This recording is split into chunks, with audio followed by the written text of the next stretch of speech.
Yani хэвлийг бэлтгэх Photoshop руу ороод хэвлэж байгаа файлаа нээ.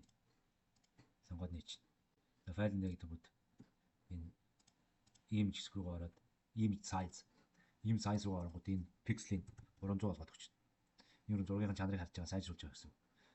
Тэнгүүтээ зургийг сайжруулж энэ булангийн энэ баруун доод булан дээр байгаа энэ дээр төгжийг нь аваад тэнгүүтээ энэ зүүнтлийн энэ дээр дараа маусны байрал дээр энэ дээр дараа энийг төвчүүлээд ингээд цагаан бэкграундыг устгах чинь заа.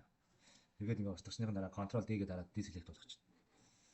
За ингээд устгах чинь. Тэнгүүд одоо энийг хэмжээг нь одоо энэ чинээс new файл өгөөд нөгөө принтер чинь хэвлэх өргөн нь манай чи 29 л байх болно. 29 гэж өгөөд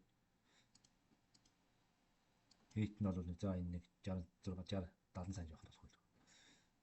Ингээд хийх чинь. Тэнгүүд энийг бас ингээд энэ төгжийг нь авч яагаад одоо энийг copy хийгээд энэ дээр paste хийчих. Тэнгүүд энэ лойрын арга бэкграунд устгаад энэ ингэр дээр хэвлэх логоны хэмжээг эндээ өгч заа. За 8 см. 7.5. Ингээ контролоод харж байгаа энийг хавлж. Энд угаасаа 3 л багтах юм байна. Тэгвэл 3-ыг дараад чи тэгэл 10 шиг гэлөө. Ингээд контролоод харж байгаа ингээд хавлж. Ингээ 3 1 2 3 4 12. Ингээд болоо. Тэнгүүд дахиад нэг файл. За чи юунд дээр орж ирлээ. Тийм ээ шүү дээ. Ингээ ороод энэ заа энэ дэр image руугаа image size руугаа ороод энэ дэр 300 өгч. Ингээд амрангууд энэ баруун талын болонд байгаа төгжийг нь авангуудаа буцаад энэ дэр дараад төвчүүлж байгаа бэкграундыг устгах чинь. Цагаан бэкграунд гэсэн. За тэгээ ингээ устсныхан дараа энийг copy хийгээд хэвлэж байгаа хуудсан дээр тавиад энэ дээр өгч. За энэ малгайны хол нэг 6 см.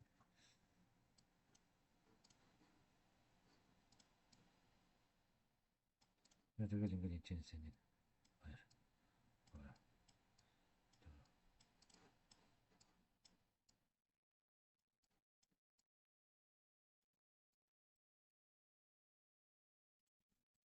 ингээд болчих. Тэнгүүтээ энэ image руу ороод энэ mode гэсэн дээр энэ дээр заавал CMYK байх юм.